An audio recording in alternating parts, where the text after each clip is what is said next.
अष्टलक्ष्मी मम ग्रहे धनं पुरय पुरय नमः। ॐ ह्रीं श्रीं क्लीं श्रीं कुबेराय अष्टलक्ष्मी मम ग्रहे धनं पुरय पुरय नमः।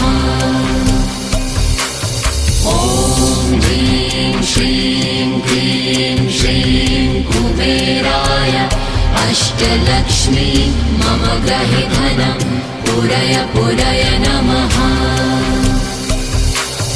ॐ ह्रीं श्रीं क्लीं श्रीं कुबेराय अष्टलक्ष्मी मम ग्रहे धनं पुरय पुरय नमः। ॐ